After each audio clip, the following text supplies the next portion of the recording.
ഈ അടുത്ത കാലത്താണ് പാസ്പോർട്ട് നിരക്കിൽ വലിയ മാറ്റം വന്നത്. അത് വലിയ രീതിയിൽ ചർച്ച ചെയ്യപ്പെടുകയും ചെയ്തു. എന്നാൽ ഇപ്പോൾ പ്രവാസികളുടെ പാസ്പോർട്ട് ഫീസ് വർധനവുമായി ബന്ധപ്പെട്ട് ഡൽഹി ഹൈക്കോടതിയിൽ നിന്നുണ്ടായിരിക്കുന്ന നിർണായക ഇടപെടൽ വിദേശത്ത് ജോലി ചെയ്യുന്ന ദശലക്ഷക്കണക്കിന് പ്രവാസികൾക്ക് വലിയ ആശ്വാസവും പ്രതീക്ഷയുമാണ് നൽകുന്നത്. പ്രവാസി ലീഗൽ സെൽ സമർപ്പിച്ച പൊതു താൽപര്യ ഹർജിയിൽ 3 ആഴ്ചക്കകം വിഷയത്തിൽ ഉചിതമായ തീരുമാനമെടുക്കാൻ കേന്ദ്ര സർക്കാരിനോട് കോടതി ആവശ്യപ്പെട്ടിരിക്കുകയാണ്.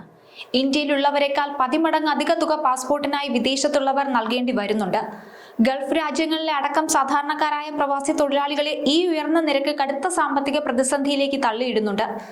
കേന്ദ്ര സർക്കാരിന്റെ ഭാഗത്തു നിന്നും അനുകൂലമായ നടപടി ഉണ്ടാകുമോ എന്ന് ആകാംക്ഷയോടെ കാത്തിരിക്കുകയാണ് പ്രവാസി ലോകം. നമുക്കതിന്റെ കൂടുതൽ കാര്യങ്ങളിലേക്ക് വരാം.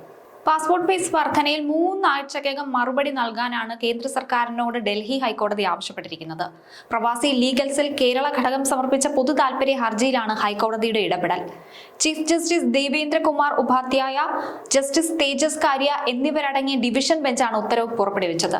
ഹർജിയെ നിവേദനമായി പരിഗണിച്ച് നിയമാനുസൃതമായ ഉചിതമായ തീരുമാനം സ്വീകരിക്കാനും അതിന്റെ വിവരം പ്രവാസി ലീഗൽ സെല്ലിനെ അറിയിക്കാനും കോടതി കേന്ദ്ര സർക്കാരിനോട് നിർദ്ദേശിച്ചു കഴിഞ്ഞു. ഇന്ത്യയിലെ അപേക്ഷകരെക്കാൾ ഏകദേശം 330 മുതൽ 359% വരെ ഉയർന്ന ഫീസാണ് പ്രവാസികൾ നൽകേണ്ടി വരുന്നതെന്നാണ് പ്രവാസി ലീഗൽ സെല്ല് പറയുന്നത്. ഇതിനു പുറമെ VFS, BLS, service charge, courier fees, യാത്രാ ചെലവ്, രേഖാ ചെലവ്, തൊഴിൽ ദിന നഷ്ടം എന്നിവയും അധിക സാമ്പത്തിക ബാധ്യത സൃഷ്ടിക്കുന്നുണ്ടെന്ന് പ്രവാസി ലീഗൽ സെല്ല് വാദിച്ചു. പ്രത്യേകിച്ച് ഗൾഫ് രാജ്യങ്ങളിൽ കുറഞ്ഞ വേതനത്തിൽ ജോലി ചെയ്യുന്ന പ്രവാസികളുടെ പാസ്പോർട്ട് ഫീസ് യുക്തിസഹമായി കുറയ്ക്കുക, സാമ്പത്തികമായി പിന്നോക്കം നിൽക്കുന്ന പ്രവാസി തൊഴിലാളികൾക്കും തൊഴിൽ വിസയിലുള്ളവർക്കും പ്രത്യേക ഇളവ് അനുവദിക്കുക, ഫീസ് വർധനവിന്റെ ചെലവ് കണക്കും ന്യായീകരണവും പരസ്യപ്പെടുത്തുക, നിർബന്ധിത ഔട്ട്സോഴ്സിംഗ് ചാർജുകൾ പുനഃപരിശോധിക്കുക തുടങ്ങിയ ആവശ്യങ്ങളാണ് പ്രവാസി ലീഗൽ സെല്ല് മുന്നോട്ട് വെച്ചത്. ഈ ജൂലൈ 1 മുതൽ പ്രാബല്യത്തിൽ വന്ന പാസ്പോർട്ട് ഫീസ് വർധനവിനെതിരെ വലിയ വിവാദങ്ങൾ ഉണ്ടായി. 14 വർഷത്തിന് ശേഷമാണിതെന്ന് പറയുമ്പോഴും പ്രവാസികളെ സംബന്ധിച്ചിടത്തോളം ഈ ഫീസ് വർധനവ് താങ്ങാനാവാത്തൊരു നിലയിലാണ്. പ്രത്യേകിച്ച് പശ്ചിമേഷ്യയിൽ സംഘർഷം ആരംഭിച്ചതിന് ശേഷം പല പ്രവാസികളുടെയും ജീവിതം വലിയ ബുദ്ധിമുട്ടിലൂടെയാണ് മുന്നോട്ട് പോകുന്നത്.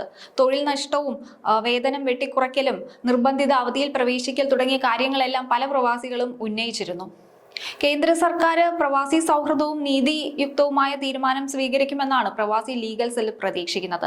സർക്കാർ തീരുമാനത്തിന്റെ അടിസ്ഥാനത്തിൽ പ്രവാസികളുടെ അവകാശങ്ങളും താൽപര്യങ്ങളും സംരക്ഷിക്കുന്നതിനായി നിയമപരവും ജനാധിപത്യപരവുമായ തുടർ നടപടികൾ സ്വീകരിക്കുമെന്നും സംഘടന വ്യക്തമാക്കിയിട്ടുണ്ട്. നീണ്ട 14 വർഷങ്ങൾക്ക് ശേഷമാണ് കേന്ദ്ര സർക്കാർ പാസ്പോർട്ട് സേവന നിരക്കുകൾ ഇത്രയധികം വർദ്ധിപ്പിക്കുന്നത്. സാധാരണക്കാർക്കും കുടുംബമായി കഴിയുന്നവർക്കും വലിയ സാമ്പത്തിക ബാധ്യത വരുത്തിവെക്കുന്നതാണ് ഈ പെട്ടെന്നുള്ള മാറ്റം. ഗൾഫ് മേഖലയിൽ ജീവിത ചെലവുകൾ നാൾക്കുനാൾ വർദ്ധിച്ചു വരുന്ന സാഹചര്യത്തിൽ പാസ്പോർട്ട് നിരക്കിലുണ്ടായ ഈ വൻ വർധനവ് സാധാരണക്കാരായ പ്രവാസികൾക്കും വലിയ തിരിച്ചടിയാണ് ഉണ്ടാക്കിയത്. പ്രത്യേകിച്ച് കുറഞ്ഞ ശമ്പളത്തിന് ജോലി ചെയ്യുന്ന തൊഴിലാളികൾക്കും 4-5 അംഗങ്ങളുള്ള കുടുംബമായി UAE കഴിയുന്നവർക്കും ഒക്കെ ഒരേ സമയം വലിയൊരു തുക ഇതിനായിട്ട് കണ്ടെത്തേണ്ടി വരും. ഇത് കുടുംബ ബജറ്റിന്റെ താളം തെറ്റിക്കുന്നത് കൂടിയാണ്. വർഷങ്ങളായി മാറ്റമില്ലാതെ തുടർന്ന നിരക്കുകൾ പെട്ടെന്ന് ഇത്രയധികം വർദ്ധിപ്പിച്ചത് പ്രവാസികൾക്കിടയിൽ കടുത്ത അമർഷത്തിന് കാരണമായിട്ടുണ്ട്. രാജ്യത്തിന്റെ സാമ്പത്തിക വ്യവസ്ഥയുടെ നട്ടെല്ലായ പ്രവാസി സമൂഹത്തിന് അർഹമായ പരിഗണന നൽകാൻ സർക്കാരിന് ഉത്തരവാദിത്തമുണ്ട്. അനാവശ്യമായ സർവീസ് ചാർജുകളും ഭീമമായ ഫീസുകളും ഒഴിവാക്കുന്നത് വഴി പ്രവാസികളുടെ സാമ്പത്തിക ഭാരം ഒരു പരിധിവരെയൊക്കെ കുറയ്ക്കാൻ സാധിക്കും. കോടതിയുടെ ഇടപെടൽ വഴി വിഷയം സർക്കാരിന്റെ സജീവ പരിഗണനയിലേക്ക് വന്നത് പ്രവാസി അവകാശ പോരാട്ടങ്ങളിലെ പ്രധാനപ്പെട്ട ഒന്നുകൂടിയാണ്. വിദേശത്ത് കഴിയുന്ന പ്രവാസികളുടെ ന്യായമായ ഈ ആവശ്യത്തിൽ കേന്ദ്ര സർക്കാർ എടുക്കുന്ന തീരുമാനം വരാനിരിക്കുന്ന ദിനങ്ങളിൽ ഏറെ നിർണായകമാകും. വെറുമൊരു രേഖ പുതുക്കൽ എന്നതിലുപരി വിദേശ മണ്ണിൽ തങ്ങളുടെ അസ്തിത്വവും തൊഴിലും നിലനിർത്താൻ പാസ്പോർട്ട് കൂടിയേ തീരൂ. അതുകൊണ്ട് തന്നെ ഉയർന്ന നിരക്കുകൾ ഒഴിവാക്കേണ്ടത് ഈ കാലഘട്ടത്തിന്റെ കൂടി ആവശ്യമാണ്.